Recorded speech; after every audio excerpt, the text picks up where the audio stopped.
Servus, Glück auf und herzlich willkommen zu einer weiteren FC Bayern Reaction. Leute, diesmal vor dem Viertelfinal-Rückspiel in der Champions League bei Inter Mailand mit unserem Chefcoach Vincent Kompany. Ja, wie immer, bevor wir reingehen, wenn ihr den Kanal noch nicht abonniert habt, lasst gerne ein Abo da, ist völlig kostenlos auf YouTube und unterstützt damit einfach, was ich hier so tue. Vielen lieben Dank dafür und damit rein in den Bums. Und ihr seid alle geblieben, wunderbar. Torben Hoffmann beginnt Torben. für Sky mit der ersten Frage. Let's go. Hallo Vincent. Hallo. Nach dem Die sind voll klein, ne, heute. Dortmund-Spiel wurde ja auch viel diskutiert, viel gesprochen über Min-Jae Kim. Inwieweit hast du dich schon entschieden, was jetzt auch die Vierer-Abwehrkette betrifft, Kim möglicherweise eine Pause zu geben, weil er auch ab und zu angeschlagen ist mit seiner Achillessehne, dass möglicherweise so eine Vierer-Abwehrkette, wie sie am Ende gegen Borussia Dortmund auf dem Platz stand, auch morgen dann deine erste Wahl ist? Danke. Yeah. No, I think Wird da natürlich nichts zu sagen. I explained it very clearly. It's not just about one player. I said it before about the entire team. We've had a few setbacks with players missing, and at some point we had also a squad that was quite small, and we built the energy to still be positive, to create chances, to try and be better than the opponent, even in big games. And so there's a lot of things that the team in general can also take for the next game. And the last thing I want to do, and I haven't done it before, I will not do it now, I will not do it in the future, is to start turning on individuals from my team. No chance. But if there is something I have to say to a player, anytime to any player, I will say it face to face, and I will make sure that the team can also see it, just so we learn and improve from it. But we don't have the luxury in this period, in this moment in time, to start isolating people, to start creating little. I know it's sometimes a sport in which a lot of people can take fun in that side of it, but although I respect this side of it, from my side, it's the team I have is the team I have, and the players that I have, I believe in all of them. Very simple. Also, wie immer, was Vinny Kompany schon die ganze Saison über sagt, er wird nicht über einzelne Spieler sprechen, er spricht, wenn, über das gesamte Team. Er muss mit dem Kader klarkommen, den er hat. Er glaubt an jeden Spieler in diesem Kader. Er wird nicht anfangen, über einzelne Spieler zu sprechen. Nicht in der Vergangenheit, nicht jetzt und nicht in der Zukunft. Er weiß, dass manche das mögen, gerade diesen Teil des Geschäfts, aber das wird es bei ihm nicht geben. Daneben dann Julian Wolf für die Welt. Ja, hallo Trainer, guten Abend. Was wird morgen der Schlüssel sein, um dieses Spiel zu drehen? Was erwarten Sie von der Mannschaft? Ja, das ist manchmal, sind ganz besondere Nächte natürlich. Und es gibt diese Nächte, wo es nur geht um Momente. Ein Moment für den oder ein Moment für uns, und das entscheiden dann die Partie. Oder es gibt vielleicht, was wir gesehen haben im letzten Spiel, wo wir unsere Möglichkeit haben und wo es eigentlich geht um, was wir bringen und was wir in unsere Momente machen. Und hoffentlich haben wir wieder diese Möglichkeit. Ich weiß nicht, ob es jetzt so viele werden, aber wir müssen auch nicht davon ausgehen. Aber meistens sagt man auf diesem Level, dass es eigentlich über Momente geht. Und in diese Momente musst du musst du entweder gut verteidigen oder Tore schießen. Aber die Glaube ist natürlich da. Letztendlich müssen wir ein Spiel gewinnen. Und ob wir jetzt zu Hause 1-0 oder 2-0 gewinnen oder verlieren, das Spiel gewinnen musst du immer machen. Und das war auch der Fall, wenn wir im Rückspiel nach Leverkusen mussten. Da war zum Beispiel ein Unentschieden hätte auch gereicht. Wir haben auch gespielt, damit wir gewinnen. Das ist uns auch, das haben wir auch geschafft, und hoffentlich können wir eine ganz besondere Nacht miterleben für unsere Fans auch. Ja, gehe ich 100% mit. Ja, auf dem Level, ich habe es ja schon 100-mal gesagt, auf diesem Level, es entscheidet die Tagesform, ja, und es entscheiden die Momente. Ja, wenn Harry Kane das Ding nicht vom Pfosten schießt, sondern ins Tor schießt, dasselbe auf der anderen Seite, ja, wenn man Ball neben Dortmund nicht durch die Beine des Goodies geht und so weiter. Ja, es sind Momente, auch die werden Inter Mailand entscheiden und Leute, ey, wir müssen das Spiel gewinnen mit einem Torunterschied und schon ein bisschen in der Verlängerung. Mit 2 Toren Unterschied bist du weiter. So, Punkt. Ganz einfache Kiste, das ist nicht unmöglich. Inter ist keine Übermannschaft, aber wenn man die aktuelle Entwicklung sieht bei uns, ja, wird es schwierig. Ja, so ehrlich muss man sein, das muss man eingestehen. Wenn alle hier performen, die auf dem Platz stehen, an ihrem Cap, ja, klar, bin ich dann zuversichtlich und sage mit breiter Brust locker. Ja. Easy, können wir packen. Problem ist, ich sehe seit Wochen kaum einen Spieler, der hier performt an seinem Peak. Ja, ganz, ganz wenige. Und das macht mir ein bisschen Sorge, aber es ist eine Nacht. Ich denke, die Spieler wissen, worum es geht. Die sind alle heiß.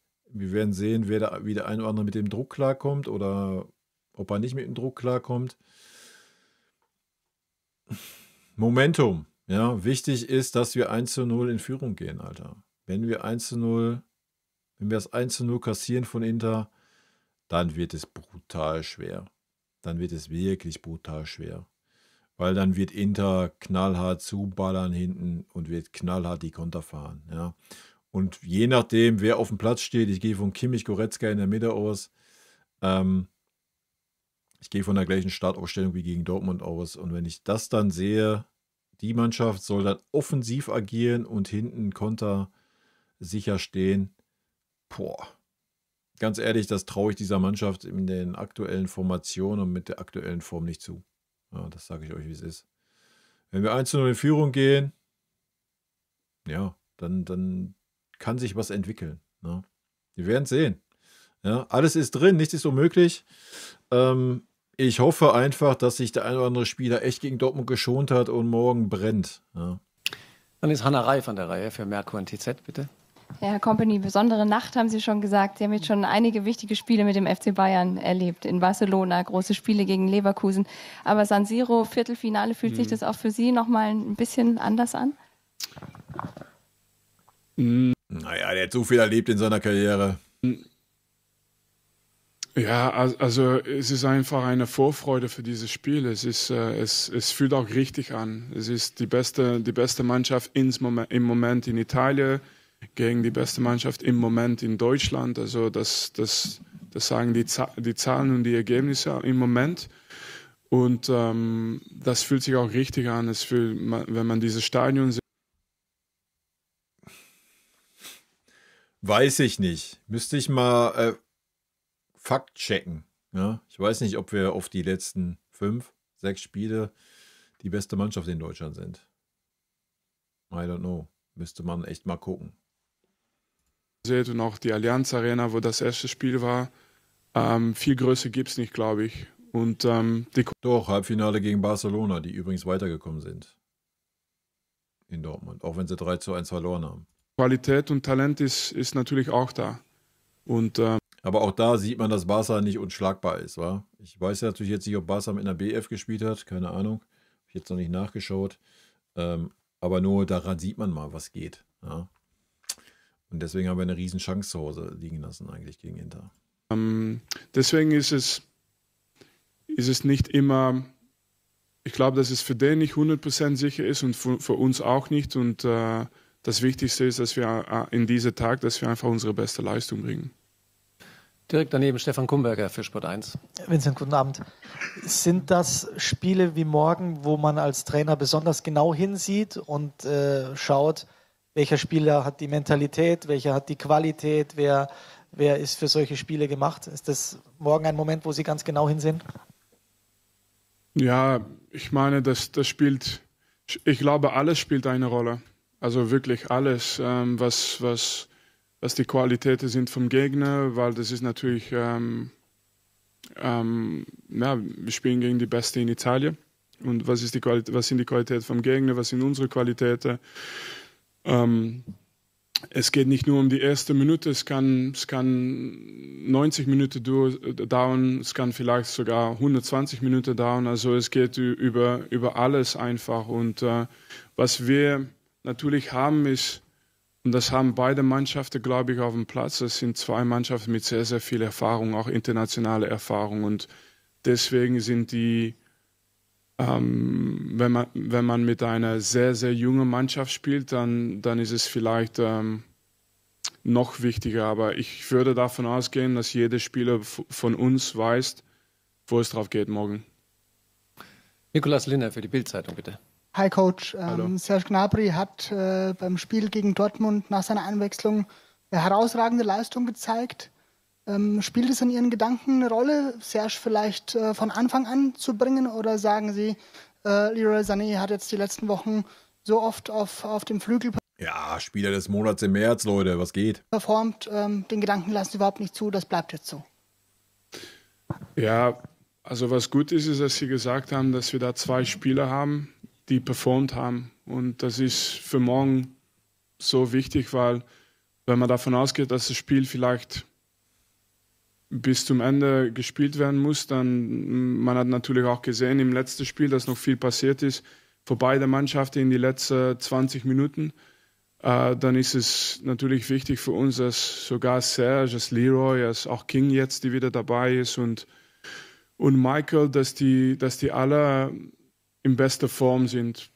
Was morgen angeht, wer anfängt, werden Sie morgen sehen, das wissen Sie. Aber trotzdem finde ich es wichtig, finde ich es kein Problem, dass man über diese Jungs redet, weil die haben einfach performt und hoffentlich bekommen wir das morgen wieder. Aber in wer erst, das müssen wir morgen sehen. Ja, wie gesagt, da habe ich auch keine Sorge, dass wir werden nicht gegen Inter spielen und werden keine Torchancen erspielen. Ne? Klar, wir haben immer nur Weg 1, Weg 2, Weg 3 wäre mal gut, dann würden wir uns auch ein paar Torchancen mehr noch erspielen, denke ich. Aber wir werden trotzdem, auch wenn wir nur diesen einen Weg kennen, werden wir uns mit Sicherheit Torchancen erspielen. Ja? Du musst die dann halt einfach eiskalt nutzen, die du kriegst. Und das Wichtigste, du musst halt hinten dicht sein. Ja? So, das ist, glaube ich, die Hauptaufgabe. Du hast vorne immer noch genug Qualität. Also gerade wenn du Thomas Müller noch mit reinwirfst, mit Harry Kane, auf der rechten Seite, Maike brauchen wir nicht überreden, oder auf der linken Seite. Ja, hast du einen Serge, der die Nase bei mir vorn hätte, aber da hast du halt dann immer noch, kannst nachlegen mit einem Kingsley, mit einem Leroy, selbst mit dem Rafa, wenn er nicht anfängt, ja, da hast du Optionen. Hinten sieht das halt leider nicht so aus. Dann Marc Gabel für RTL. Hallo, Herr Kompanie, guten Abend. Max Eberl hat uns eben vor dem Abflug nach Mailand gesagt, der größte Fehler, den man machen kann, wäre jetzt wild anzurennen in der ersten Viertelstunde, um möglicherweise ein frühes Tor zu machen. Ja, die sind ja auch nicht doof, Alter, oder? Inwiefern kommt es auch auf diese Balance an? Weil es geht ja auch darum, Inter Mailand so ein bisschen das madig zu machen oder das zu verhindern, was sie am allerliebsten machen, nämlich eine Führung zu verwalten. Ja, aber die haben natürlich auch geführt in die Allianz Arena und der Spielverlauf war trotzdem für uns gar nicht so schlecht, aber es ist natürlich auswärts und letztendlich muss man das... Ganz genau, das ist nämlich der Knackpunkt, Alter. Ja, das ist der Knackpunkt. Es ist auswärts. So sehen, wir müssen ein Spiel gewinnen. Also es ist nicht, dass das für uns eine andere Aufgabe ist als normal.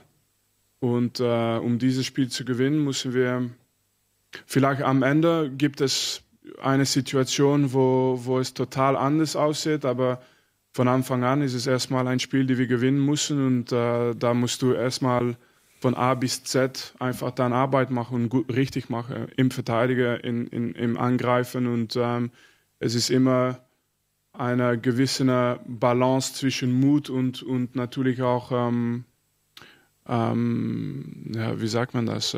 Sicherheit. Helf ihn doch mal. Ja, zwischen Mut und Kontrolle, genau. Genau dieses Wort habe ich gesucht.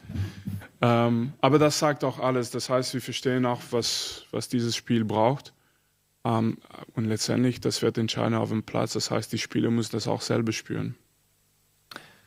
First row, please. Yes. Good evening. Good evening. What Inter do you expect? Will they attack?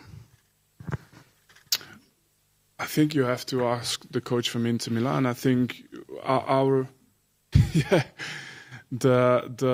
I think the biggest thing for us is to know what they do. If they press high and they decide to be aggressive, and that's the team they want to be, which cannot perfectly be normal because they play at home, then of course we have to prepare for that. And if they are compact and they try and play on the counter, then you have to prepare for that as well. They're a team with a tremendous amount of quality, and I still think that at the very beginning of this discussion is always the quality of both teams, the individuals on the pitch, and in those games you have to trust as well that we make the right decisions in the right moment to hopefully win this game. Ja, ist ja, was ich auch gesagt habe. Er sagt ja jetzt, der letzte Satz ist der entscheidende. Du musst in den richtigen Situationen die richtigen Entscheidungen treffen. Darauf wird es hinauslaufen. Ne? Er hat gesagt, natürlich sind wir darauf, also er wird gefragt, ob er davon ausgeht, dass Inter attackieren wird oder nicht. Er sagt, wie es auch schon im Hinspiel war, wir sind auf hohes Pressing eingestellt, wir sind auf Konter eingestellt, wir sind auf alles eingestellt, was Inter spielen kann. Aber das Wichtigste, wie ich es gerade schon gesagt habe, es kommt darauf an, dass man die richtigen Entscheidungen dann in den wichtigen Situationen trifft. Next in the last row, please, yeah. Yeah, good evening, just over there. Good evening. Kieran Balde for African Broadcaster, New World TV. A quick question in French, if I can, just to come back on your mindset. Quel est votre état d'esprit avant ce match retour et le fait de devoir remonter au score? Et puis, quelles sont les clés selon vous pour... Junge, warum machst du denn deine Einleitung auf Englisch, auch wenn du aus Afrika kommst, und dann redest du auf Französisch weiter? Dann zieh doch in Englisch durch, dann verstehen wir da auch was. Justement, faire en sorte que le Bayern puisse passer. On sait que la finale aura lieu à Munich, donc la pression est d'autant plus forte sur vos épaules pour y arriver.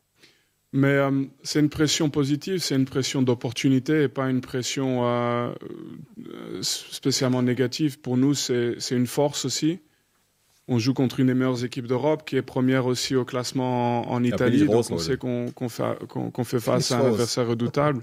Je pense que tout le monde parle des qualités défensives de l'adversaire, mais c'est une équipe avec des énormes qualités offensives aussi. Mais bon, dans le premier match, on a été dangereux, très dangereux même. Je ne dis pas que ce sera la même physionomie de match, mais à la base, il n'y a aucune raison de ne pas être confiant. Il n'y a aucune raison de ne pas venir ici avec comme seul état d'esprit de gagner un match de football. Parce qu'il ne s'agit pas d'un score de 2, 3 ou 4-0 qu'il nous faut. Il faut juste gagner un match de football. Et ça, on peut toujours le faire. Donc, on doit penser à ça surtout. Dann zurück zum Kicker, bitte, Frank Linkesch. Herr Kompanie, wie sehr beschäftigen Sie sich denn im Vorfeld mit dem Falle eines Elfmeterschießens? Lassen Sie das üben oder kommt das dann spontan, wenn es so kommt, weil es unwahrscheinlich ist? Hätten Sie 5 Schützen auch schon im Auge oder wie gehen Sie da damit um? Ich glaube, wir haben das geübt seit erste Pokalspiel in Ulm und immer weiter geübt. Das heißt, das ist immer da, und ob das jetzt DFB-Pokal ist oder Champions League, das haben wir immer geübt, und natürlich schon seit Wochen haben wir das ins Trainingsplanung rein. Und wenn es soweit geht, dann haben wir einiges richtig gemacht, und hoffentlich nehmen wir auch dieses Momentum dann mit in diese Elfmeterschießen. Aber das wird natürlich auch geübt, und es würde mich nicht überraschen, wenn die Gegner das auch gemacht hat. Wäre ja auch fatal, wenn du Elfmeterschießen nicht üben würdest, wenn du in K.O.-Wettbewerben unterwegs bist. Ja? So. Next on the left side, yes, please. Good evening, Coach. Harit Zatrian from Armen Press. I would like to ask about your future. Do you think that this match, tomorrow's match, can have a decision on your future in Bayern Munich if somehow you are not going further? Thank you. I thought you were going to say to get a new contract. Because you always talk about what if we don't win, what if we win. That's the main mindset. You don't achieve nothing if you go in these games with what if you don't win. Ja, gehe ich mit. Er wurde also gefragt, ob er denkt, dass das eine Auswirkung auf seine Zukunft für Bayern hat, wenn er morgen das Spiel nicht gewinnt. Ja, sagt er jetzt, ja, er beschäftigt sich nicht damit. Die Frage ist, was passiert, wenn er das Spiel gewinnt und nicht, wenn er das Spiel verliert. I don't think anyone achieves to be at this level if that's the mindset. So, no, for me, we are in middle of April, and we are one step away from the Champions League semi-final. We are 3 wins away from winning the Bundesliga. If that's not opportunity, then what is it? You know. Yeah. So we live for the opportunity, nothing else. Next one row before, please. Yeah. Buonasera. A Milano si dibatte molto di San Siro, no? Si potrebbe pensare di abbatterlo, comunque Milan e Inter stanno pensando a un nuovo stadio. A lot has been talked about San Siro. It might be demolished in the future, but what I'd like to know is that Bayern has a really nice, beautiful stadium. Will the foreigners that come to our stadium, would they like to see a new San Siro or expect a different stadium, or is it just a normal stadium? I was actually discussing this before. I think it's part of the top 5 stadiums with. Also lange Rede, kurzer Sinn. Die Frage ist, wie geil findet er das Stadion von Inter Mailand? Bernabeu, Nou Camp, and maybe I'm going to leave some out, but Wembley for me in Europe, and then the Allianz for sure, and San Siro. And maybe one or the other one, you know. So it's a special stadium. Was soll er jetzt dazu sagen, Alter? Weil alle große Vereine sind besondere Stadien, ob du in Rom spielst oder sonst wo, ja. Also. It will be special atmosphere, but the only advantage to come here with Bayern Munich is that we have to expect that the players are used to it. We have to expect that the players become better in these moments. That's why it's not something necessarily negative. It's an experience that usually you can have your special memories in these places as well. Machen wir noch 2 Fragen bitte. Niklas Linner, der Nächste. Ja, ich muss doch noch eine Frage zu Thomas Müller stellen. Und zwar hat sich jetzt Lothar Matthäus geäußert und hat gesagt, also für seine Begriffe müsste der in der Startelf stehen morgen. Und den Zusatz noch, und wenn er das nicht tut, und dann geht das schief, dann klappt es nicht mit dem Weiterkommen, dann sagt er, könnte es viel Kritik für Sie geben. Jetzt betonen Sie immer wieder, ja, Sie müssen ja eigenständige Entscheidungen treffen, aber bekommen Sie das mit? Interessiert Sie das irgendwie, was auch so ein großer Name wie Lothar Matthäus sagt und was er dann denkt, was passieren könnte, wenn es nicht klappt? Wenn er, keine Ahnung, wenn er Julian Nagelsmann wäre, aber ich glaube, selbst den, die poppt das nicht. Ja? Vini hat in seiner Karriere alles gewonnen. Was soll den interessieren, was ein Lothar Matthäus denkt, der 0 Einblick in das Tagesgeschäft hat oder sonst was. Es ist genauso, als würdest du Vini Company fragen, ey, was meinen Sie zu dem YouTuber, der da Videos jede Woche macht, der schlecht über Sie redet? Das interessiert ihn genauso wenig. Geht ihm am Arsch vorbei. Und das ist auch vollkommen richtig so. Ja, Punkt. Nein, also ich habe 100% Respekt für jede Meinung. Das gehört alles dazu. Aber ich lebe in ganzer Ruhe nach jedem Spielzug und wie jeder Trainer das machen muss, musst du die Entscheidungen immer treffen für die Mannschaft. Und das ist mein Job, das ist meine Aufgabe. Und jede Meinung, da habe ich sehr viel Respekt vor. Und es ist, es gehört dazu. Und er hat sich leider nicht getraut zu sagen, es interessiert mich nicht. Er hat es weggelächelt. Bonsoir Vincent, Valentin Polisi, l'équipe, j'en profite, le collègue a rompu la glace, donc on va parler en français si c'est possible. Qu'est-ce que vous pensez de l'évolution de Marcus Thuram qui était... De marquer un but ou il fera valoir. Jonas Obik wird morgen hier am Tor stehen, weil Manuel Neuer noch nicht bereit ist. Ist jetzt nicht das erste Spiel auf dem Niveau für ihn, aber trotzdem Wahnsinn, wenn man bedenkt, dass er in der Hinrunde in der 2. Liga nicht gespielt hat und jetzt eben Champions League spielt. Wie nehmen Sie den Jungen wahr? Wie verarbeitet er das auch? Und was trauen Sie ihm für seine Karriere zu? Ja, aber ich glaube, das gehört eigentlich zu die positive Geschichte, dass wir mitnehmen müssen in dieses Spiel. Wir haben der eine oder andere richtige Führungsspieler nicht zur Verfügung und trotz Rückschlagen sind wir... Wie jetzt? Josua ist doch da, oder nicht? Habe ich was verpasst? King Kimmich ist doch da, ist doch alles gut. 100% volles Vertrauen, dass wir das mit Jonas Obik schaffen können, dass wir das mit den anderen Jungs, die auch schon eine wichtige Rolle gespielt haben diese Saison, aber dass wir das auch trotz alles schaffen.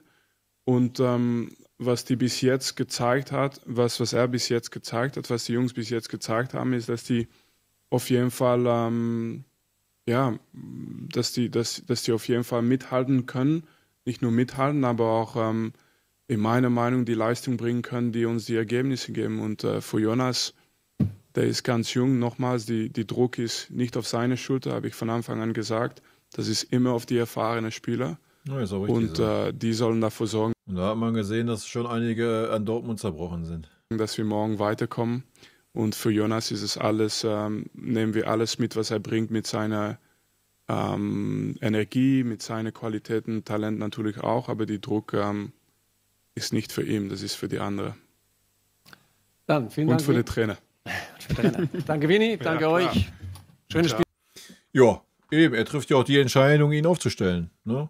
Muss man ja auch klar sagen. Da könnte es ja auch ein Ulla aufstellen können oder ein Daniel. Oder ist ja nicht so, dass keine Alternativen da wären, ja. Und ja, das ist vollkommen richtig. Ja.